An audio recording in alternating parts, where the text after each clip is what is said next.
Bismillahirrahmanirrahim. Assalamualaikum warahmatullahi wabarakatuh. Waalaikumsalam warahmatullahi wabarakatuh. Baik, sekarang kita masuk pembahasan fikih manhajus salikin karya Syekh Abdul Rahman bin Nasir As-Sa'di. Monggo dibaca.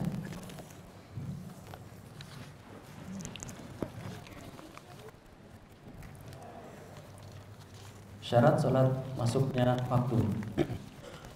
Syekh Abdul Rahman bin Nasir As-Sa'di rahimahullah berkata, Kitabus Shalah, Syurutus Shalah, taqaddama anna at-taharata min syurutiha wa min syurutiha dukhulul waqti. Kitabus Shalah, syarat-syarat salat. Telah lewat penjelasan taharah atau bersuci yang termasuk rukun salat. Di antara syarat salat lainnya adalah masuknya waktu. Baik, kemarin telah kita bahas dari pertemuan awal dahulu sampai edisi 42 buletinnya, berarti 41 pertemuan kita bahas toharo atau bersuci. Nah, ini kelanjutannya. Syekh As-Sa'di melanjutkan ya, kitab sholat, sekarang masuk kitabus sholat. Sebelumnya itu kitab at-toharo, kitab bersuci. Sekarang kitabus sholat. Kalau disebut kitab ini seperti kalau penyusunan dalam buku-buku yang ada dalam bahasa kita namanya bab. Namun biasa disilakan dengan kitab kalau di buku-buku Arab. Nah, kitab as-sholah, beliau katakan sebelumnya telah dijelaskan tentang bersuci. Itu syaratnya, yaitu syarat dari sholat. Nah, sekarang ini kita bahas syarat yang lainnya lagi, yaitu dukhulul waqti, yaitu masuknya waktu. Nah, terlebih dahulu kita lihat pengertian sholat. Pengertian sholat. Sholat secara bahasa berarti doa. Dalilnya adalah firman Allah Ta'ala, khudh min amwalihim sadaqatan tudahhiruhum wa tuzakkihim biha wa salli alaihim innas salataka sakanun lahum wallahu sami'un alim. Ambillah zakat dari sebagian harta mereka, dengan zakat itu kamu membersihkan dan mensucikan mereka, dan berdoalah untuk mereka. Sesungguhnya doa kamu itu menjadi ketenteraman jiwa bagi mereka, dan Allah Maha mendengar lagi Maha mengetahui. Maksud ayat sholli alaihim adalah berdoalah untuk mereka. Nah, maksud sholli alaihim itu sama dari asal kata sholat, artinya doakanlah mereka. Berarti secara bahasa sholat itu artinya doa. Dan ini punya kaitan juga dalam isi ibadah sholat. Di dalamnya kita itu mohon pada Allah supaya diberikan pahala, dan juga punya maksud di dalamnya ada doa-doa, kandungan doa-doa di dalamnya. Nah, terus secara istilah syar'i.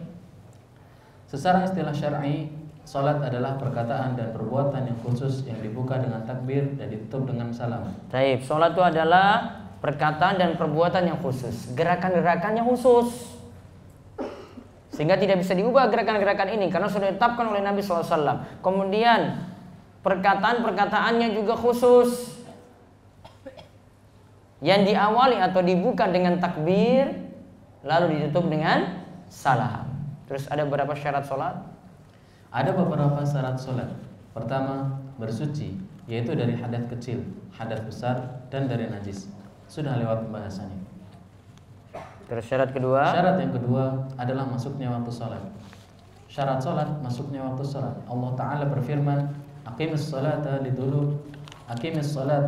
liduluki syamsi ila ghasaqil lail wa qur'an al-fajri inna qur'an al-fajri kana mashhuda. Dirikanlah salat dari sesudah matahari tergelincir sampai gelap malam, dan dirikanlah pula salat subuh. Sesungguhnya salat subuh itu disaksikan oleh malaikat. Baik, surat Al-Isra ayat 78. Ini kita sebut dengan ayat yang menjelaskan waktu sholat. Di sini dikatakan aqimis sholata, dirikanlah sholat. Liduluki syamsi, pada waktu matahari itu dulu.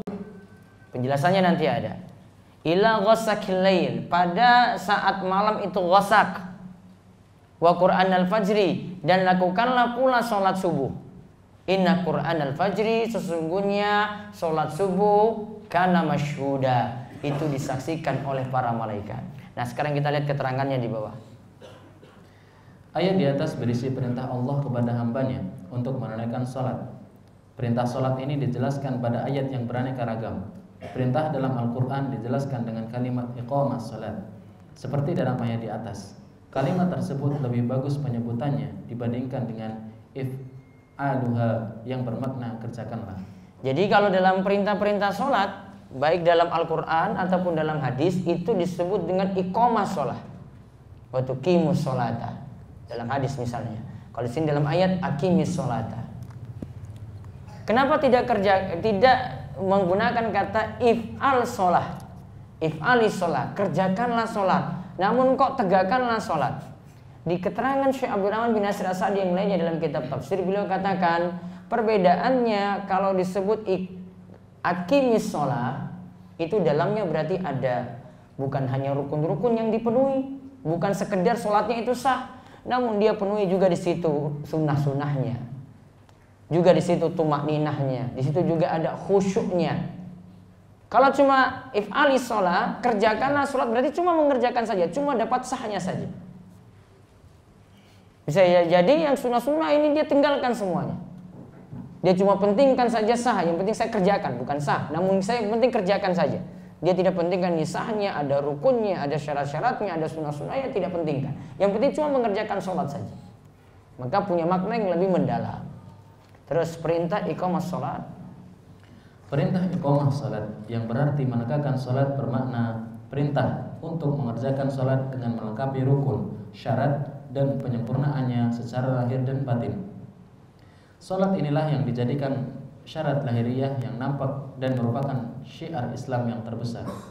Taib. Di sini sebut iqamah sholat berarti menegakkan sholat, bermakna perintah untuk mengerjakan sholat dengan memenuhi rukun sholat, dengan memenuhi syarat sholat, dan juga penyempurnanya yang sunnah-sunnah juga dikerjakan. Terus ayat di atas bukan hanya menjelaskan tentang perintah mendirikan sholat, namun juga diterangkan mengenai waktu-waktunya.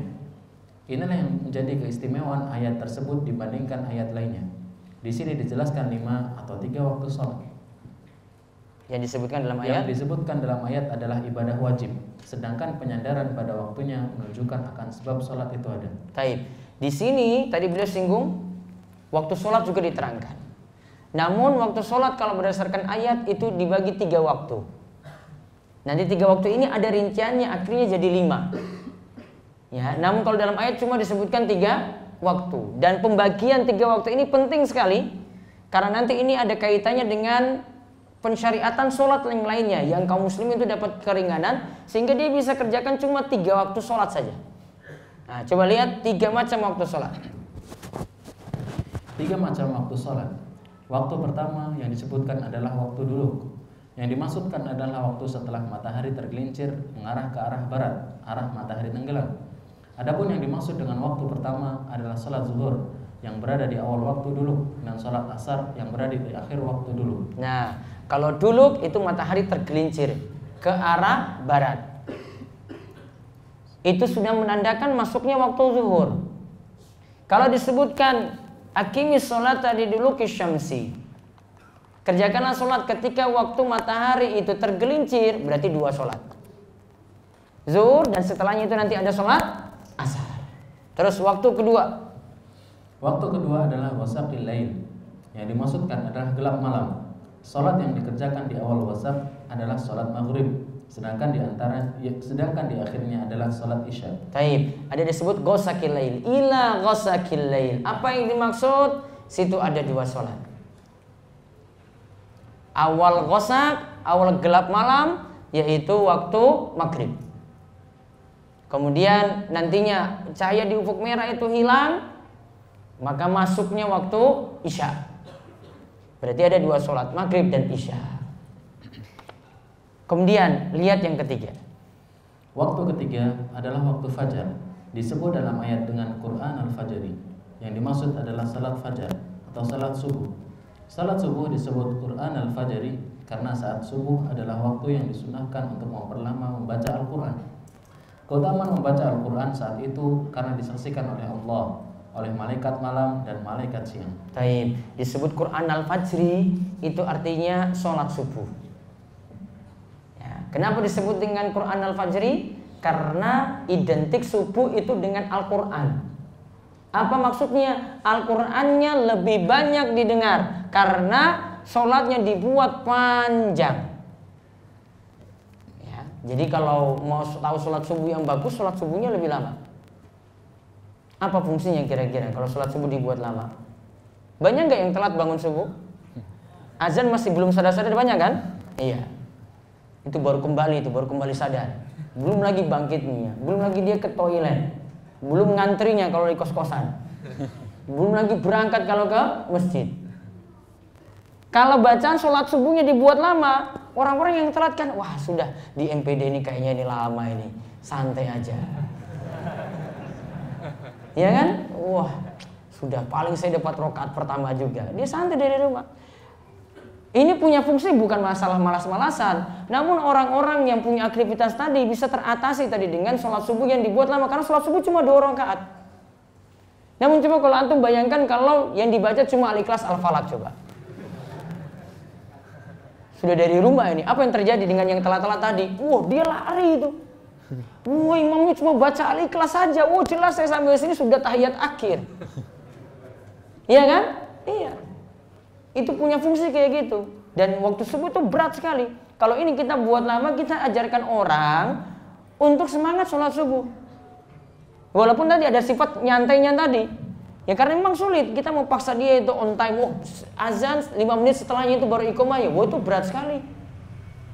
Itu kebanyakan telat tuh. Masbuk itu banyak sekali. Betul nggak? Paling banyak masbuk sholat apa coba? Nah, subuh. Maka kalau untuk mengurangi masbuk tadi, itu imamnya baca lebih panjang. Lihat, oh saya selesai kok. Gak ada yang masbuk ya. Yo, imamnya baca lama, kamu jangan terlalu pede di belakang. Ya memang bacanya lama. Jadi dia balik, gak ada yang berdiri lagi ya. Ya itu, fungsinya kayak begitu. Semua dapati rakaat pertama tadi. Namun kalau bikin singkat coba, wah saya yakin itu masbuk itu paling banyak sekali. Lihat mungkin ini sudah 2 soft, ini nggak masbuk, 3 soft sampai belakang sana itu masbuk semuanya. Telat semuanya kayak gitu. Itu fungsinya. Nah sekarang lihat, sholatnya di sini dibagi berapa waktu? 3. Mungkin nggak kita kerjakan cuma 3 waktu saja sholat? Kapan itu? Kapan? Ketika menjamak sholat. Antum cuma kerjakan cari 3 waktu, betul nggak? Nah, ketika zuhur saya gabungkan dengan waktu asar 1. Ketika datang maghrib saya gabungkan dengan waktu isya itu di ke waktu maghrib 2. Ya nah? Kalau tadi yang pertama asar dimajukan ke waktu zuhur 1. Yang kedua isya dimajukan ke waktu maghrib misalnya 2. Yang ketiga sholat subuh tidak bisa dijamak. Paham ini? Jadi 3 waktu ini pernah kita lakukan, yaitu ketika kita menjamak sholat. Itulah fungsinya ayat ini disebut supaya jadi dalil juga sholat jamak itu ada. Namun jamaknya berdasarkan ayat ini, dan ini ijma juga kesepakatan para ulama, jamaknya cuma zuhur dan asar. Karena disebut waktu duluk tadi. Kemudian maghrib dan isya karena masuk waktu ghosak. Lalu yang ketiga apa? Sholat subuh. Subuh nggak dijamak. Kalau ada pertanyaan, boleh nggak dia undur waktu asar ke waktu maghrib untuk dijamak? Jawabannya boleh nggak? Nggak boleh. Karena apa? Menyelisih ayat ini.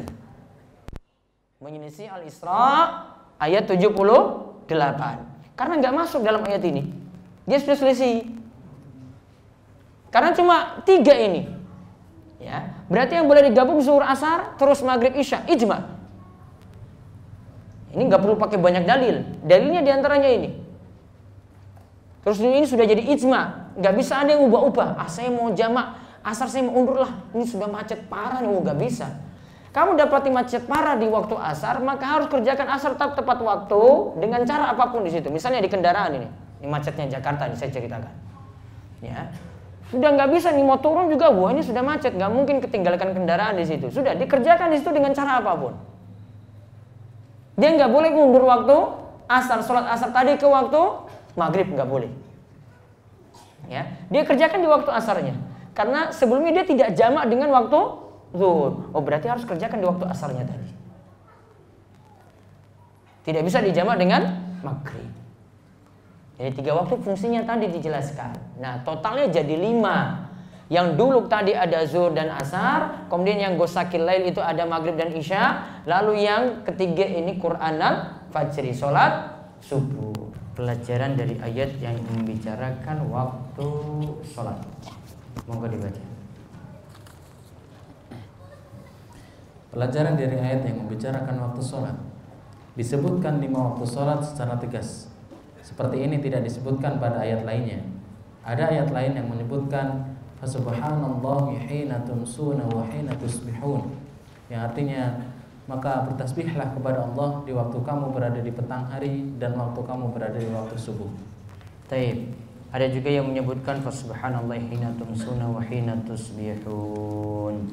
Cuma disebutkan waktu petang dan waktu pagi saja. Secara lebih lengkap pada ayat tadi yang menjelaskan waktu-waktu sholat. Terus yang kedua, semua yang diperintahkan dalam ayat adalah kewajiban, karena perintah tersebut dikaitkan dengan waktu dan yang dimaksud adalah salat 5 waktu. Salat 5 waktu ini boleh diiringi dengan salat-salat rawatib dan juga boleh diikuti salat lainnya. Taib. Semua yang diperintahkan dalam ayat adalah kewajiban, karena perintah tersebut dikaitkan dengan waktu. Dan yang dimaksud adalah salat 5 waktu. Dan dari waktu-waktu tadi ada salat 5 waktu. Salat 5 waktu boleh diiringi dengan sholat sunnah yang disebut rawatib. Jadi selain yang wajib kita bisa lengkapi dengan yang sunnah pula dengan sholat rawatib. Terus yang ketiga, waktu sholat termasuk syarat sah sholat dan yang jadi sebab sholat itu ada. Adapun ketetapan awal dan akhir waktu dilihat dari ketetapan Nabi Shallallahu Alaihi Wasallam dalam beberapa hadis. Sebagaimana ada ketetapan dari Nabi Shallallahu Alaihi Wasallam mengenai jumlah rakaat, jumlah sujud dan berbagai tata caranya. Baik. Secara lebih lengkap waktu sholat kita akan bahas pada pertemuan berikut. Nanti kita akan melihat Syekh As-Sa'di menyebutkan waktu sholat berdasarkan hadis Jibril. Jibril ketika itu imami Nabi SAW itu sholat, ia katakan ini waktu awal dan ini waktu akhir. Dan Jibril mengimami dengan melakukan di waktu yang berbeda. Waktu pertama itu waktu awal, keesokan harinya dia lakukan lagi di waktu akhirnya, mau habisnya. Maka ini dijadikan dasar untuk penetapan waktu sholat. Terus yang keempat, salat zuhur dan asar boleh dijamak di satu waktu karena ada uzur. Begitu pula salat maghrib dan isya, karena Allah menggabungkan masing-masing dari 2 salat tersebut untuk satu waktu bagi yang uzur. Sedangkan bagi yang tidak mendapatkan uzur, tetap 2 waktu tidak digabungkan. Taib. Kalau untuk yang punya uzur, zuhur asar dijadikan satu waktu. Maghrib isya dijadikan satu waktu. Ada di sini misalnya uzurnya ketika safar. Juga menurut pendapat sebagian ulama, zuhur dan asar, kemudian maghrib dan isya ini bisa jadi waktu uzur, misalnya jadikan jamak takhir untuk wanita yang baru suci dari haid, kemudian didapati waktu yang kedua. Misalnya ada wanita yang suci dari haid di waktu asar, maka ketika itu dia kerjakan sholat zuhur dan asar sekaligus di waktu asar tadi, karena dia termasuk orang yang uzur menurut pendapat sebagian ulama. Termasuk juga kalau dia suci di waktu isya. Ya, isya itu sampai kapan nanti akan kita bahas waktunya. Jelas kalau dia suci di waktu isya, maka dia kerjakan tetap. Kalau dia suci di waktu isya, kerjakan maghrib dan kerjakan isya sekaligus. Dan ini juga jadi pendapat sebagian sahabat, ya, atau fatwa sahabat. Terus yang kelima, ayat tersebut juga menerangkan tentang keutamaan salat subuh, juga keutamaan memperlama bacaan saat salat tersebut. Menunjukkan keutamaan salat subuh, sekaligus juga keutamaan memperlama bacaan saat sholat subuh tersebut. Jadi bacaan Qur'annya dibuat lebih panjang. Terus kenapa sampai disebut bahwa memperlama bacaan saat sholat subuh ada keutamaan? Karena berdiri adalah bagian dari rukun sholat. Kalau ibadah disebutkan dengan suatu bagiannya, itu menunjukkan keutamaan bagian tersebut. Nah, kalau ibadah ini disebut dengan yaitu sholat subuh tadi awalnya disebut aqimis sholah. Terus wa Qur'an al-fajri, inna Qur'an al-fajri kana masyhuda. Misalnya saja kita sebut berdiri. Kalau dalam satu ibadah kita sebut berdiri, maka berdiri ini berarti bagian dari ibadah tersebut. Menurut Syekh As-Sa'di seperti itu. Kalau merupakan bagian dari ibadah tersebut, ini disebutkan secara khusus berarti ada keutamaannya. Maka kalau Qur'an al-fajri disebutkan untuk sholat subuh berarti ada keutamaan menyebutkan Al-Quran. Artinya makin banyak membaca Al-Quran saat sholat subuh, makin afdal sholat subuhnya. Lalu juga dapat diambil faedah. Juga dapat diambil faedah bahwa bagian yang disebutkan untuk mengibaratkan sholat termasuk rukun.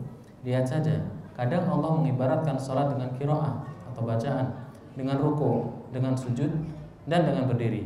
Ini menunjukkan semuanya termasuk rukun dari sholat. Nah, misalnya Allah sebut dengan ruku, warka'u ma'ar raki'in, ruku'lah bersama dengan orang-orang yang ruku. Berarti ruku ini bagian yang penting dalam sholat, masuk rukun.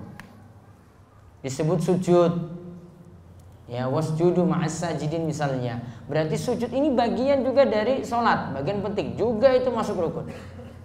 Disebut Quran al-fajri, berarti ada bacaan Al-Quran, berarti baca Al-Quran juga termasuk bagian dari rukun, yaitu pada saat membaca Al-Fatihah.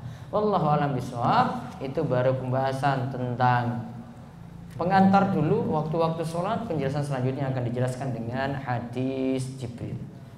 Ada pertanyaan dari radio? Baik.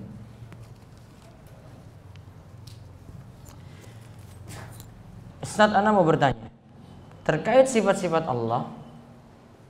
Tadi ada disebut sifat 20, ada sifat yang kurang pas.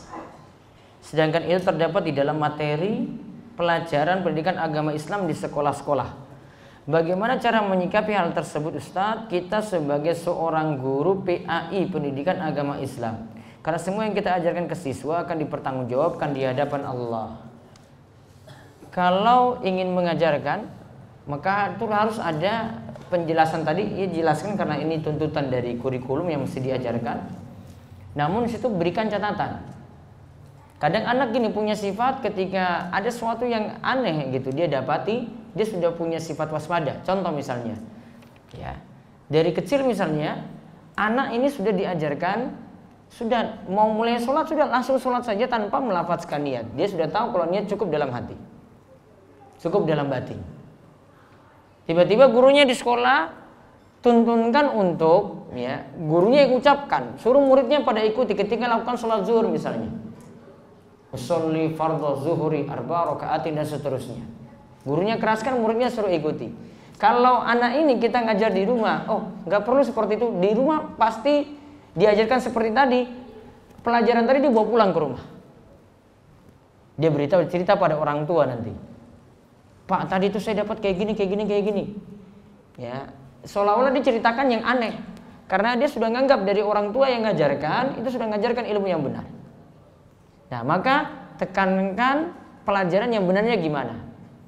Namun karena ini tuntutan nanti juga untuk jawab soal, ini masalah lain nanti akan bertentangan lagi. Ya, maka suruh jawab seperti yang ada di buku paket. Namun beritahu dia yang benar itu seperti ini. Sifat tidak dibatasi dengan sifat 20. Yang benar, ya, bisa lebih daripada itu.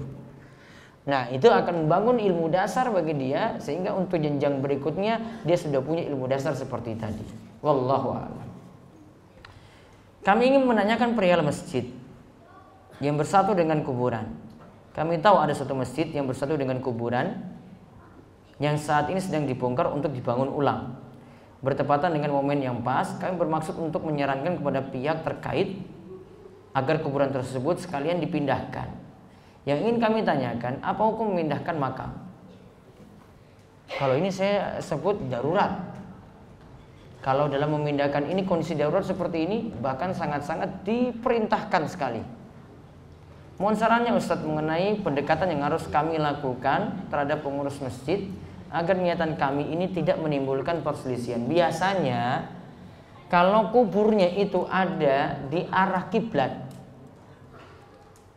biasanya itu dari orang yang mewakafkan. Berarti lobbynya bukan pada pengurus masjid saja, namun cari keluarga yang mewakafkan ini. Ada beberapa solusi sebenarnya. Coba solusi yang paling ringan, buat pemisah antara kubur dan masjid. Dan itu dijadikan jalan umum. Pemisah ini dijadikan jalan umum. Ini tembok masjid sendiri. Dia mungkin agak mundur untuk tembok masjidnya. Yang sebelumnya ini menghadap kiblat dibuat agak mundur. Kemudian kubur itu dibuat sendiri. Pisah dengan situ ada jalan. Jalan orang lalu lalang di situ. Bebas. Untuk buat seperti ini harus, ya tadi saya sarankan, minta kepada pewakaf dulu, boleh nggak diizinkan area untuk kubur dan masjid dibuat seperti ini. Dan dibuat tembok masing-masing dan jalan untuk masuk pun berbeda. Jalan masuk untuk masjid sendiri, jalan masuk untuk kubur itu sendiri. Sehingga tidak lewat pintu yang sama. Kalau sudah buat seperti ini, insya Allah aman. Ya, tembok kubur sendiri, kemudian tembok masjid sendiri dipisah dengan jalan. Pilihan yang terakhir tadi dengan cara memindahkan kubur tersebut. Ya, ini mungkin lebih aman lagi, tidak ada keraguan-raguan lagi kalau bisa seperti itu. Wallahu a'lam. Ustadz, bolehkah mengawali puasa Daud pada hari Jumat? Puasa Daud boleh dimulai pada hari Jumat dan boleh puasa Daud pun dilakukan pada hari Jumat. Berarti Jumat, nanti setelah itu dia bertemu dengan Ahad, setelah itu bertemu dengan Selasa, setelah itu bertemu dengan Kamis. Ya. Dan dia suatu waktu boleh juga ketemu dengan hari Jumat lagi. Tidak ada masalah. Aturan puasa Daud, sehari puasa, sehari tidak puasa. Jika kita mengikuti imam mengangkat tangan atau membaca kunut subuh, apakah kita juga membaca doanya seraya mengangkat tangan? Mohon penjelasannya. Kalau meyakini kunut subuh tadi tetap diaminkan, maka tetap angkat tangan. Diaminkan, tetap angkat tangan. Tanpa meniru bacaan imam tadi. Tanpa meniru doa kunutnya. Namun kalau meyakini tidak perlu mengangkat tangan, maka sudah dia turunkan tangan saja. Dan itu dia tidak aminkan pula. Ya, ada dua pendapat seperti ini, silahkan pilih yang paling menenteramkan seperti apa. Ustaz, tolong nasihati saya tentang mengistiqomahkan hati. Ya, sebentar.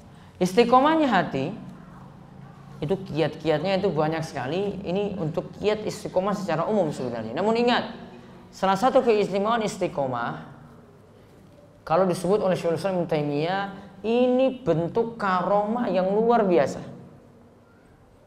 Disebut dengan ini bentuk karomah yang luar biasa. Karomah itu suatu hal-hal yang istimewa yang diberikan Allah khusus kepada orang-orang beriman, untuk wali-walinya. Apa karomah paling istimewa? Kata Syekhul Islam Ibnu Taimiyah adalah seorang itu bisa istiqomah. Istiqomah berarti tetap teguh berada dalam agama, ya tidak menyimpang, tidak menyeleweng ke jalan yang tidak sesuai dengan tuntunan. Dia tetap istiqomah di situ. Ini salah satu keutamaan istiqomah. Kiatnya bagaimana? Kiatnya itu banyak sekali, dan diantara poin-poin pentingnya satu, untuk istiqomah itu adalah banyak berdoa pada Allah. Dan ini yang paling penting. Dan ini menandakan kita melaksanakan ayat iyyaka na'budu wa iyyaka nasta'in. Iyyaka na'budu berarti hanya kepadamu lah ya Allah kami itu beribadah. Wa iyyaka nasta'in, hanya kepadamu lah ya Allah kami mohon pertolongan. Iyyaka na'budu berarti kita beribadah tadi. Ya, misalnya kita ngaji, nuntut ilmu agama, itu namanya iyyaka na'budu, kita jalankan. Kalau kita itu pasrah kepada Allah berarti kita jalankan wa iyyaka nasta'in. Dan iyyaka nasta'in di sini cuma dijalankan dengan kita tawakal, bentuknya diantaranya adalah dengan banyak-banyak berdoa pada Allah. Apa diantara doanya? Misalnya dalam Al-Quran, Rabbana la tuzigh qulubana ba'da idh hadaytana wa hab lana min ladunka rahmah innaka antal wahhab. Dalam hadis misalnya ya muqallibal qulub tsabbit qalbi ala dini. Yang kedua, faktor kita sendiri berusaha untuk memiliki lingkungan dan pertemanan yang baik. Dan ini punya pengaruh yang besar. Yang ketiga, dari diri kita sendiri berusaha paksakan diri berada dalam majelis ilmu. Majelis ilmu itu lebih membuat orang itu mudah istiqomah daripada ketika dia jauh dari majelis ilmu. Semakin jauh, istiqomah sangat sulit. Namun kalau dia tetap ngaji terus, thalabul ilmi terus, maka keistiqomahannya akan mudah dijaga. Apakah telah jatuh talak? Jika telah diucapkan berkali-kali dan dengan surat tertulis dan bermaterai 6.000, tapi belum ke pengadilan agama. Saran saya tetap pengurusan ini pengurusan yang berat, tetap mengurusnya ke pengadilan agama. Lebih punya kekuatan hukum daripada dengan materai 6.000 tadi. Ya, jauh berbeda. Kalau dengan pengadilan agama bukti tertulis ada. Ya sudah cerai mau nikah lagi sudah punya bukti tertulis. Ya, dia mau mengajukan lagi nikah di KUA sudah ada buktinya. Saya sudah cerai. Ini mana suratnya? Ini ada suratnya. Namun kalau cuma dengan materai 6.000, mau urusan dengan KUA untuk nikah berikutnya nggak akan diterima KUA.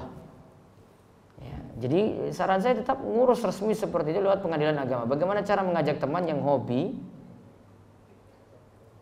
mendengarkan ustadz yang merendahkan asma wa sifat Allah dan melecehkan Nabi dan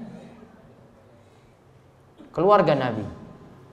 Kalau sudah dalam masalah asma wa sifat tadi, misalnya 5 ini saja yang tadi saya sebutkan, dia dalam 5 ini saja sering melakukan entah itu takwil, ta'til, tamsil, takyif, tafwid, ya, ini sudah menyelisih apa yang digariskan oleh Nabi SAW dan para sahabat, juga oleh ulama Ahlussunnah wal Jamaah. Maka hati-hati mengambil ilmu darinya. Kalau ada guru yang lain, itu yang lebih aman untuk dijadikan guru. Bisa baca lewat HP?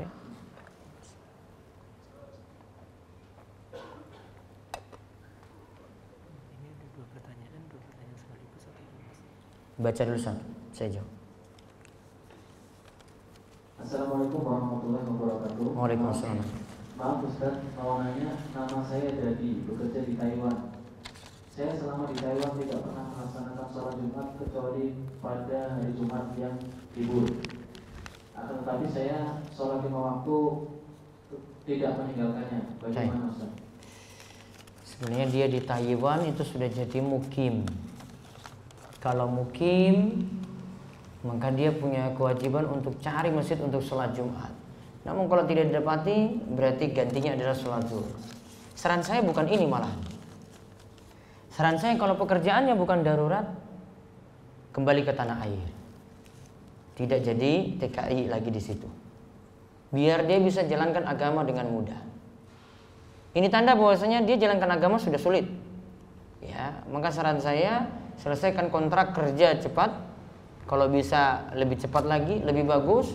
Kemudian cari pekerjaan di tanah air. Insya Allah banyak pekerjaan tanpa mesti dengan bersusah-susah menjalankan agama di negeri orang.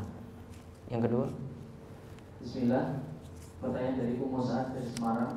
Apa izin bertanya, bagaimana jika seorang wanita suci dari haid 15 menit sebelum adzan maghrib? Apakah tetap harus sholat zuhur dan sholat asar? 15 menit sebelum azan maghrib berarti dia masih dapati waktu darurat. Maka ini dibolehkan untuk orang yang uzur. Maka dia lakukan sholat maghrib dulu, tapi ini suci 15 menit. Mandi dulu berarti. Ini selesai mandi besar 15 menit. Dia sudah mandi, berarti dia lakukan sholat zuhur, masih dapat itu sekitar 5 menit. Maka kemudian dia lakukan sholat asar. Kalau asarnya dia lakukan, dia dapati ruko. Ya, 1 rakaat sudah dapati ruko, maka berarti dia sudah kerjakan sholat asar di waktunya.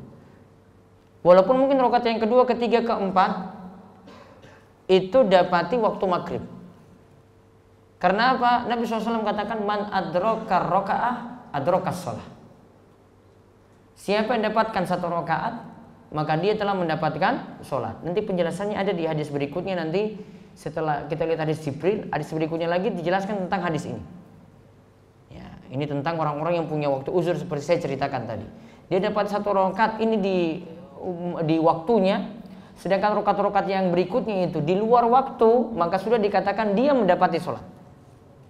Berarti rakaat kedua, 3, 4 bisa jadi di luar waktunya, namun yang tadi karena ini darurat dia dapati di waktunya, maka sholatnya sah. Baik. Bagaimana sikap kita tentang pendapat yang mengatakan Ibnu Hajar dan Imam Nawawi bermazhab Asy'ariyah? Apakah itu benar dan di mana letak takwilnya? Iya. Imam Ibnu Hajar dan An-Nawawi ini pentakwil sifat. Namun ingat, mereka punya kekurangan dalam hal ini, namun kebaikannya terlalu banyak. sehingga kelebihannya ya ini nutupi kekurangannya lagi, sehingga seperti dianggap tidak ada sama sekali kekurangan. Namun jelas itu manusia, tetap masih ada kekurangan. Ilmunya boleh diambil enggak? Boleh. Namun perlu waspada ketika menjelaskan nama dan sifat Allah. Misalnya ketika jelaskan hadis, ya jelaskan ayat, situ lagi bahas tentang nama dan sifat. Nah itu saja yang waspada. Saya contohkan misalnya, ada kitab tafsir namanya Tafsir Jalalain, ditulis oleh Imam Jalaluddin As-Suyuti dan Imam Jalaluddin Al-Mahalli. Ini perlu baca kitab tafsir ini juga. Namun perlu ditekankan pada poin-poin ketika membicarakan nama dan sifat Allah. Itu harus waspada dengan pendapat-pendapatnya. Karena situ nanti ya Jalalain itu mentakwil sifat.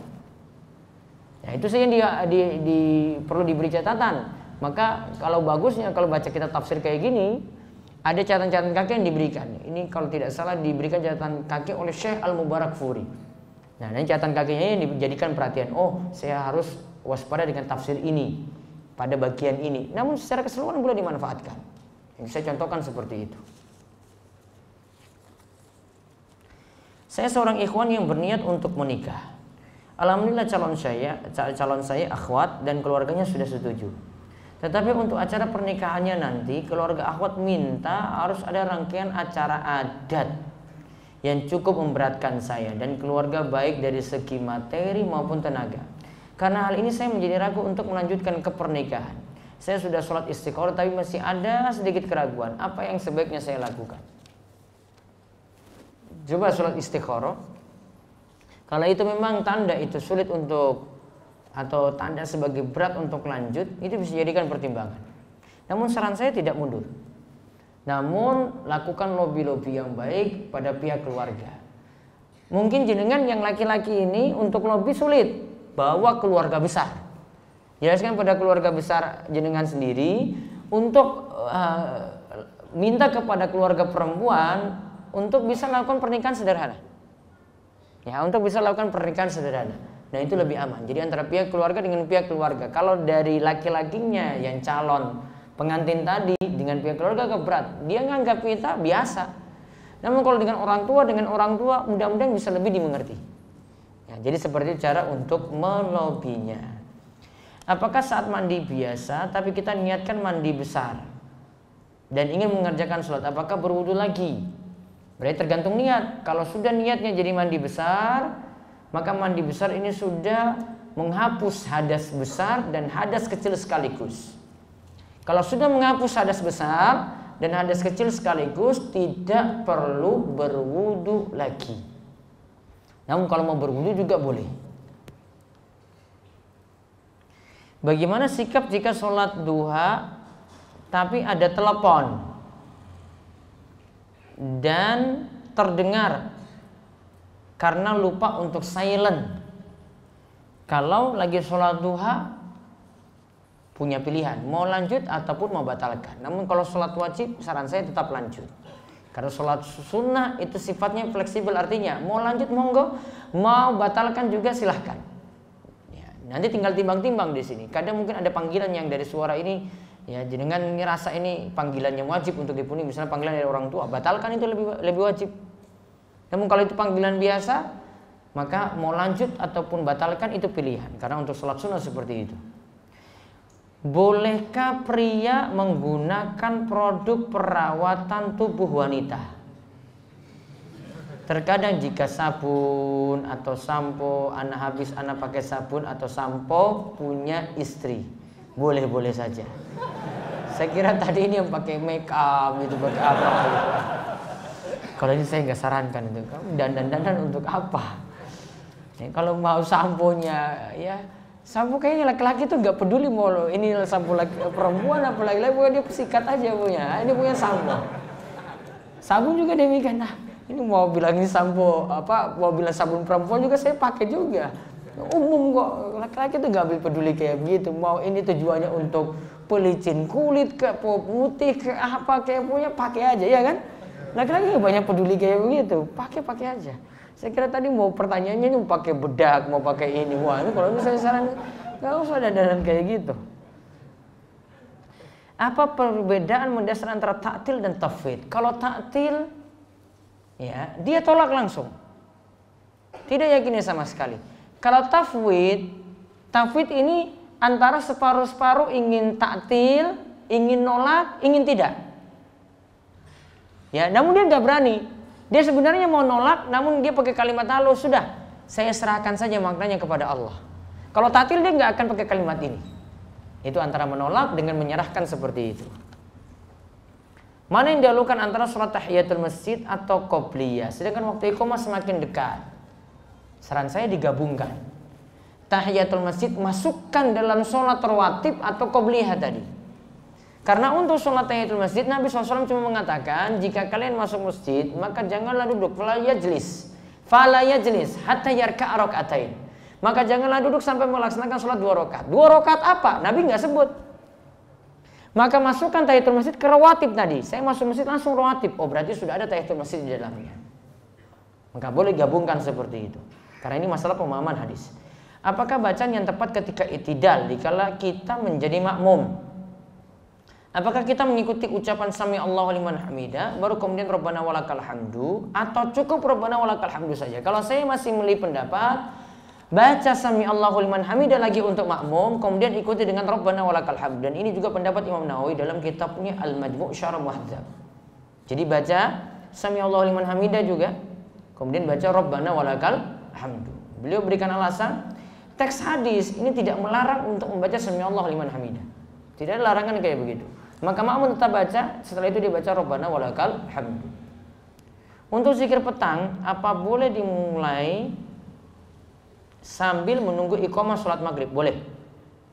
Dan apabila membaca zikir pagi petang sambil ikut kegiatan bagaimana? Boleh, asal bisa konsen untuk membaca zikir tadi. Bagaimana hukum nonton konser musik islami? Nonton gak boleh ya. Apalagi yang nyanyi perempuan, musibah besar. Apakah zikir pagi, petang, atau pagi sore lebih afdal dibaca di masjid setelah kita selesai sholat fardu dan zikir ba'da sholat, atau lebih afdal di rumah? Sesuaikan dengan keadaan saja, tidak dipaksakan juga di masjid. Mau nanti sambil jalan ke rumah sambil baca zikir pagi petang boleh. Mau ketika di rumah dia konsen gitu, duduk kemudian baca zikir pagi petang juga boleh. Mau sambil berbaring juga dibaca zikir pagi petang juga boleh. Kondisi apapun dibolehkan. Sholat rawatib kan 12 rakaat dalam sehari. Bagaimana jika hari Jumat? Kalau hari Jumat spesial. Untuk sholat Jumatnya qobliyah tidak ada. Dan ba'diyahnya bisa memilih 2 rakaat ba'diyah Jumat atau 4 rakaat ba'diyah Jumat. Yang afdal yang mana? Yang paling banyak. Kaidahnya makan aksaru fi'lan kana aksaru fadlan. Yang lebih banyak rakaatnya tentu lebih afdal. Maka pilih 2 atau 4, pilih 4. Ini spesial untuk hari Jumat. Maka 12 tadi nanti nggak masuk. Khusus untuk hari Jumat saja. Bagaimana hukum bekerja di perusahaan yang melakukan jual beli barang yang halal, tetapi lingkungan kerjanya dipenuhi musik dan ikhtilat dengan perempuan yang tidak menutupi aurat dengan benar? Kalau ada pekerjaan yang lebih baik, saran saya cari pekerjaan yang lebih baik, yang lebih aman dari masalah-masalah tadi. Saya ada keluhan terkait kondisi anak-anak di masjid. Mereka sebelum sholat dimulai pasti ribut. Dan lebih menyedihkan lagi, tidak ada yang peduli kecuali segelintir orang. Sehingga takmir harus berusaha keras mengatur mereka. Kadang harus pakai nada keras. Namun pernah ada orang tua tidak terima anaknya dibilangin dengan nada agak keras. Dan rata-rata anak-anak tersebut orang tuanya tidak sholat jamaah di masjid. Musibah besar nih, orang tuanya nggak jamaah di masjid, anak yang buat masalah di masjid berarti. Bagaimana yang usah untuk sikap yang seharusnya takmir lakukan? Kalau saya jadi takmir, posisi saya ingatkan. Ingatkan yang pertama, anak yang boleh ke masjid yang bisa diatur. Berarti yang tidak bisa diatur dan orang tuanya nggak mau ngatur anaknya bisa diingatkan. Dan takmir bisa bikin aturan kayak gini. Saya tidak setuju dengan pendapat yang malah melarang kalau takmir negur anak-anak ini. Karena katanya ini dunia anak-anak, dibiarkan saja seperti itu. Ini masalahnya bukan itu. Ini masalahnya orang itu pengen khusyuk dalam sholat. Anak mau diajarkan ke masjid itu ada waktunya nantinya. Ya, ada waktunya. Kalau itu anak laki-laki, dia bareng bapaknya datang ke masjid, bapaknya yang ngatur anak ini, jaga anak ini. Kalau itu anak perempuan, tempat paling bagus, ibunya ngajarkan langsung di rumah. Ya, ibunya langsung ngajarkan di rumah. Sedangkan kalau urusan di masjid mau untuk pengajaran, wah ini urusan orang tua. Ini bukan urusan secara umum, dia harus tahu ini sholat berjamaah gimana. Orang tua harus ngajarkan. Caranya gimana? Bapaknya bareng anaknya datang ke masjid. Bapaknya yang jaga anaknya tadi. Anaknya sholat nih. Ya, bapaknya di sampingnya. Jangan kasih dia di belakang, bapaknya di sampingnya. Dan juga nggak boleh kasih anak-anak kecil satu baris sendiri. Apa yang terjadi coba? Hah? Satu itu kasih ambruk barisan itu ke kiri semuanya ambruk semuanya. Ya kan? Ada yang satu nanti ya gelitikin yang lain, ini berturut-turut sampai sana. Karena nggak boleh kayak begini, nggak akan beres itu. Anaknya dengan orang tuanya, tadi dengan bapaknya ya, bapaknya di sampingnya. Nah, kalau anak ini misalnya dia main-main, tengok sana sini, bapaknya bisa tegur itu, cubit dia. Tangan gerak ini karena ada urusan mendesak seperti ini boleh.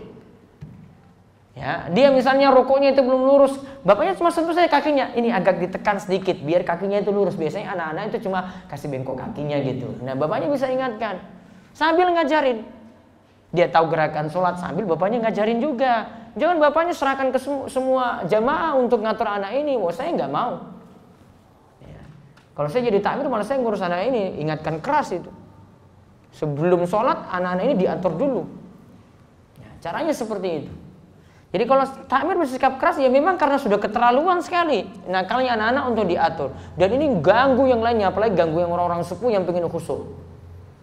Ya, orang sepuh nggak mungkin dia teriak-teriak keras, nggak perlu. Dia nggak bisa kayak gitu. Ya, dia pengen ketenangan. Maka gimana cara ngaturnya? Itu anak-anak itu diatur tadi, dimasukin dalam sop-sop gitu. Ya. Dan ini juga sekaligus pelajaran untuk orang tua. Orang tua yang didik anaknya bareng anaknya ke masjid. Ustadz, saya hendak mendaki gunung. Adab apa saja yang harus diperhatikan ketika saya hendak buang hajat di hutan? Apa mungkin jika kita kencing, apa mungkin air seni dapat bunuh jin? Yang pertama, saya hendak daki gunung. Kalau tanya adab-adab daki gunung, saya nggak mau jelaskan. Ya, yang pertama saya nggak pernah daki gunung juga. Saya nganggap kurang kerjaan saja. Adapun kalau jenengan tanya, kalau buang hajatnya gimana, yang jelas gini. Kalau buang hajat, aturan pertama, nggak boleh kotorannya itu ganggu orang. Berarti nggak boleh di tempat-tempat yang orang itu lewat. Pendaki gunung harus paham ini. Ya. Berarti dia harus tahu fikih-fikih yang mengkaji tentang adab buang hajat. Terus yang kedua, baunya juga tidak ganggu orang. Berarti cari tempat yang jauh untuk buang hajat. Yang ketiga, tidak boleh orang-orang tahu ketika itu dia buang hajat. Artinya di tempat tertutup. Kalau enggak carilah kemana gitu, 3 km dia pergi gitu misalnya. Bisa ekstrimnya kayak gitu kalau saya. Kalau enggak ini ada gunung, kamu daki gunung itu turun, nah situ terus naik lagi ya. Naik turun lagi gitu. Karena disyaratkan kalau buang hajat itu tidak boleh di tempat terbuka, nggak boleh. Ya, maka Nabi SAW kalau dapat tempat kayak gini, ya, beliau itu tidak dapati tempat untuk ruangan tertutup, beliau cari tempat jauh sekali sampai orang-orang nggak lihat. Ya. Kalau tanah lapang, ya berarti dicari sejauh mana, itu sudah nggak kelihatan lagi sudah itu. Nah. Kalau nggak di balik batu, di balik gunung, macam-macam tempat dia cari. Caranya seperti itu misalnya. Adapun tadi untuk kencing, apa mungkin air seni dapat bunuh jin? Ya, yang pertama dulu ada buang hajat lagi satu. Kalau itu dilakukan di tempat terbuka, tidak boleh buang hajatnya menghadap kiblat atau membelakangi kiblat. Ini berlaku umum. Maka lihat ini kalau yang di tempat terbuka nih, pendaki gunung, lihat ini mana ya matahari terbit tenggelam itu arahnya mana? Nah, berarti cari arah utara selatan, sehingga tidak mengarah ke situ. Adapun tadi untuk kencing, nanti untuk berdiri ataukah tidak, dilihat di sini. Air seninya tadi bisa membuat celana kita kena nggak? Kalau aman terserah cara apapun. Namun untuk masalah bunuh jin, yang jelas jangan sampai cari di lubang-lubang. Yang pertama itu ganggu binatang-binatang yang ada di lubang tadi. Yang kedua itu memang tempat nongkrongnya jin. Saya cuma khawatir saja kamu kencing di situ, kamu yang kesurupan. Ya, biasanya ini banyak-banyak kasus nih. Ada yang camping, ada yang ke pramuka. Rata-rata yang kena jin itu karena ketika ditelusuri dia buang air kecil sembarangan, jin marah. Masukilah tubuhnya ketika dia nggak kuat lagi untuk mengatasi jin tadi, kesurupan. Itu diantara sebabnya. Maka jaga seperti itu, terutama lubang-lubang. Ya, jadi lihat situ, oh ini ada lubang apa nih? Jangan cari gara-gara juga. Nah, sudah saya masukin kencing sini aja nih. Ya. Kamu cari gara-gara. Jangan cari-cari masalah, aman-aman saja. Oh ini hati-hati ini, cari tempat yang lain yang nggak ganggu itu. Karena nanti kalau ada binatang-binatang terganggu, kamu buat masalah. Kalau keluar sesuatu, kamu yang cari masalah duluan. Nah itu aturan-aturannya seperti itu umumnya. Ya bisa pelajari tentang adab-adab buang hajat, nanti bisa terapkan untuk ya ketika mendaki gunung. Jika beli nasi kotak, ternyata ada menu yang tidak saya suka, misal timun, dan ketika itu saya makan sendiri. Apakah jika tidak memakannya dan membuangnya termasuk mubazir? Dalam hal ini tidak. Mubazir itu untuk istilah kita manfaatkan harta untuk sesuatu yang haram. Itu istilah mubazir. Istilahnya dengan tabzir. Orang yang tabzir namanya mubazir. Ada lagi istilah satu namanya israf. Israf itu apa? Memanfaatkan harta secara berlebihan, di luar dari kebutuhan yang semestinya. Israf namanya. Kalau tabzir, dosa. Namun kalau ditanyakan tadi, kadang ada makanan tidak suka, kita tidak makannya tidak masalah. Yang tercela itu ketika ada makanan yang kita tidak suka, kita cela. Mendingan kita biarkan daripada cela. Wah timun ini makanan yang paling tidak enak. Nah itu namanya mencela. Ya kamu jelek-jelekan ini timun apaan ini busuk ini gini-gini ya. Kamu cela itu dosa di situ. Namun kalau kamu biarkan saja karena memang nggak suka, nah itu lebih aman. Dan seperti itu tidak sampai berdosa. Wallahu a'lam. Jika di warung makan tertarik ambil suatu sayur, ternyata rasanya kurang cocok dan juga tidak ada teman untuk dikasih. Apakah jika kita tidak memakannya dan membuangnya termasuk bazir? Ini juga tadi sama seperti penjelasan itu. Yang penting jangan celah sayur tadi.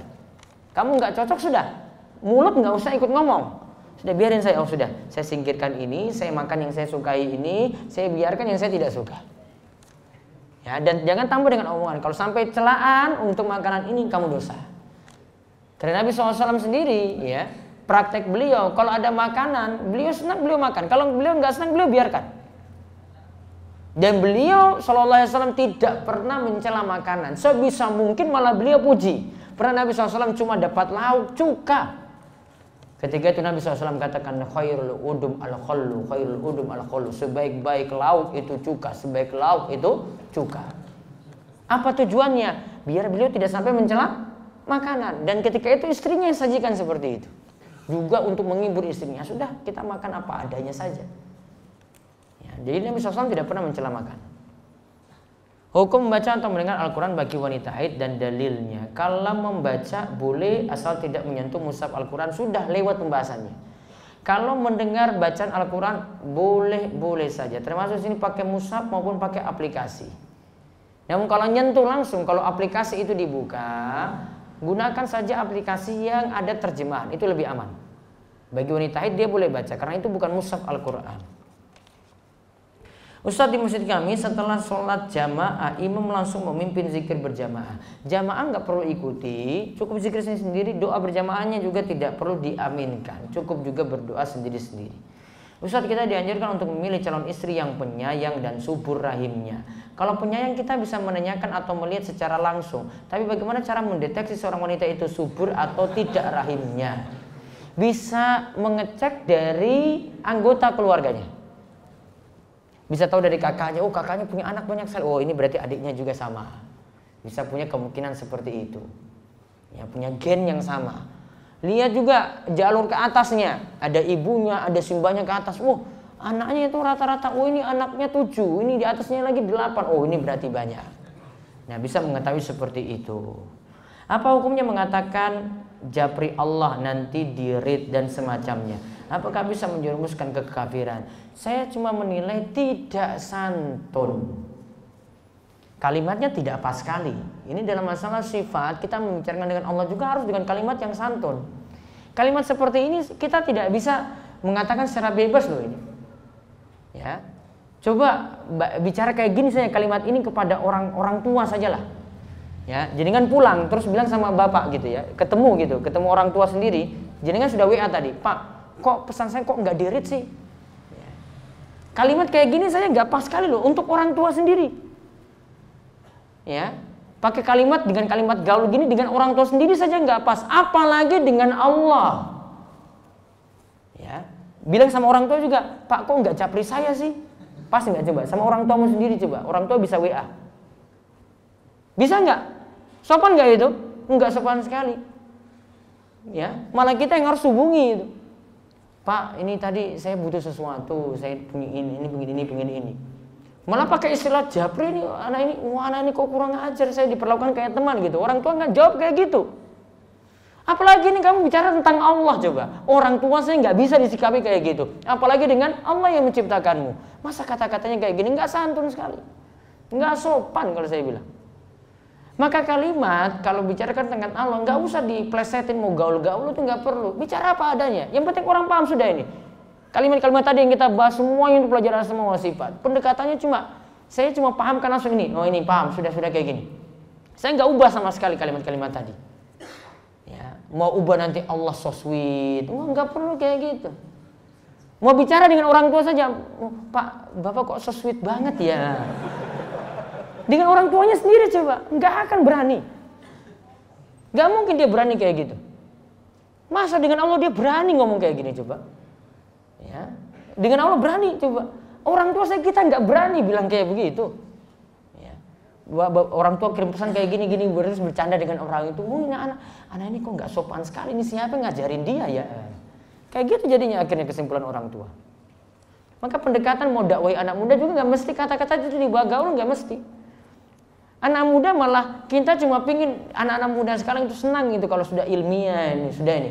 Yang penting ada penyampaian dengan bahasa mereka. Bahasa mereka, oh mereka ngertinya YouTube, ngertinya Instagram, ngertinya WhatsApp, ngertinya ini. Nah, bahasan-bahasan kayak gini, cerita-cerita kayak gini dimasukin situ. Namun kalau sudah bicara tentang masalah syariat, masalah agama, nggak bisa main-main bahan candaan ini nggak bisa. Bicarakan tentang keluarga Nabi, istri Nabi, para Nabi, nggak bisa pakai bahan candaan di sini, nggak bisa. Ini hormati, ya, ini hormati para Nabi, hormati keluarga Nabi SAW. Itu harus sopan kayak gitu.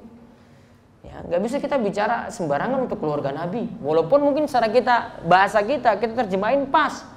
Namun nggak bisa, ada bentuk penghormatan. Saya sebutkan contoh misalnya. Saya pernah salah ucap saja dan orang tegur saya. Saya sebut karena saking semangatnya lagi ceritakan Nabi SAW. Saya bilang Nabi SAW itu sudah mati.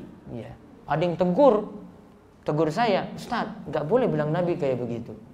Nabi itu pasnya jenengan sebut itu meninggal dunia. Oh ya Pak, saya tadi selalu semangat. Kayak gini saja orang tegur loh itu.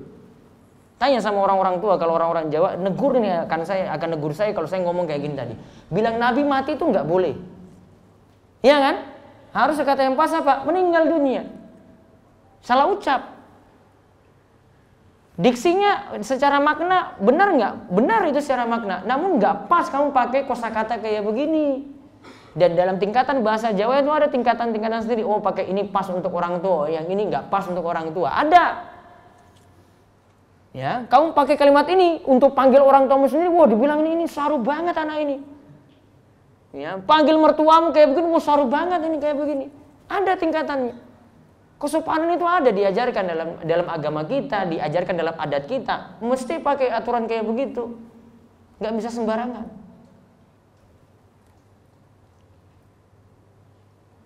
Ustadz mau nasihatnya agar berani ke orang tua akhwat yang diincar dan maju terus. Wah ini kalau ini dari tadi nih belajar takwil, takkif nih kesimpulannya akhwat lagi ini. Ya beranikan diri saja sebenarnya, itu cuma mental saja. Ya kamu mentalnya gimana gitu. Ya.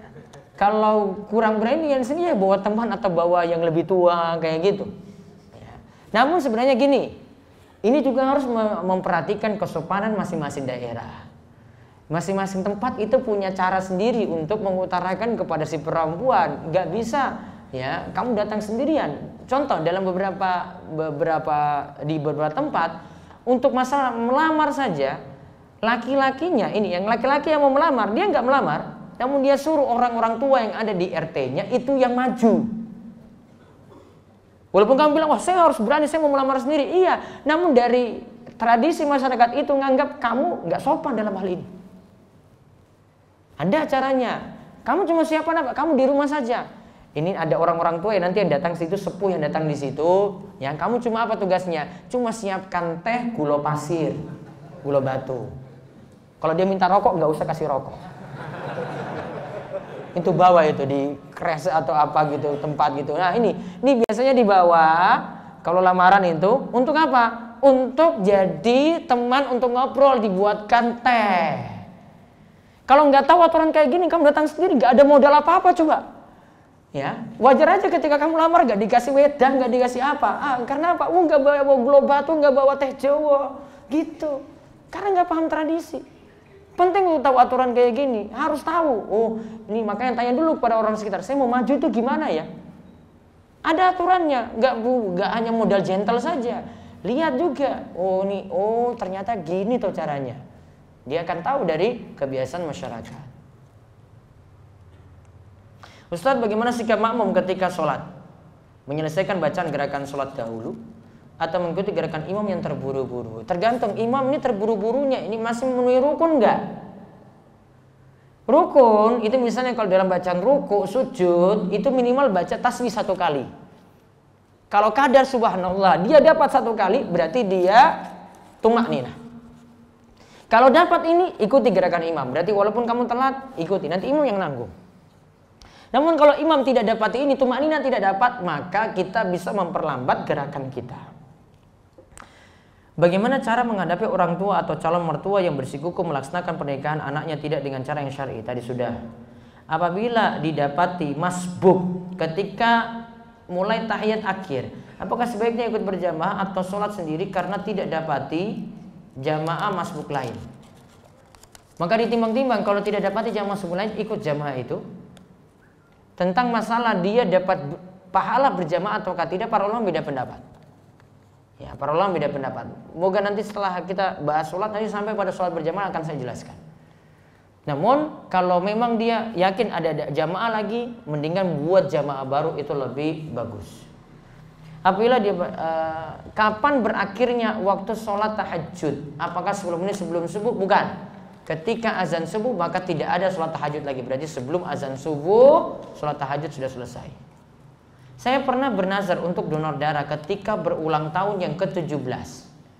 Namun saat hendak memenuhi nazar tersebut, kondisi tubuh saya tidak memenuhi syarat donor darah. Berat badan terlalu ringan. Karena tipikal tubuh saya kurus.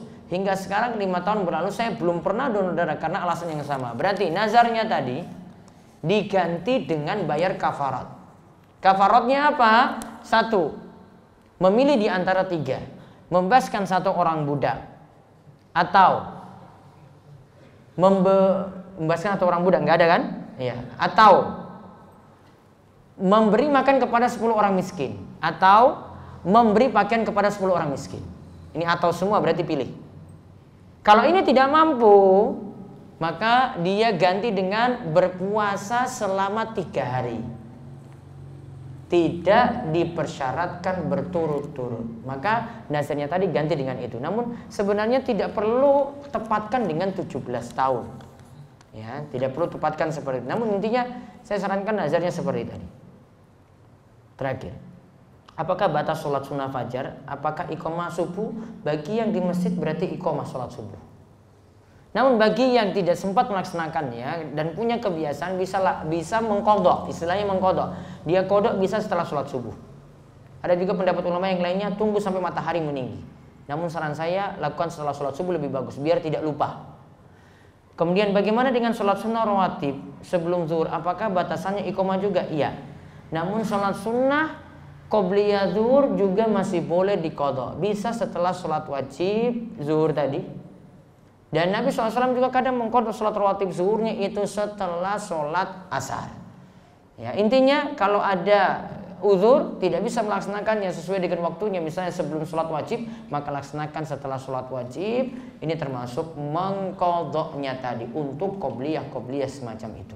Wallahu a'lam bishawab. Pertanyaan yang lainnya insyaallah akan dijawab pertemuan berikut, termasuk juga pertanyaan-pertanyaan sebelumnya yang belum terjawab. Demikian, mudah-mudahan manfaat dan kita ketemu lagi pada pertemuan pekan depan biiznillah. Kita tutup dengan doa kafaratul majelis. Subhanakallahumma bihamdika asyhadu an la ilaha illa anta astaghfiruka wa atubu ilaik. Assalamualaikum warahmatullahi wabarakatuh.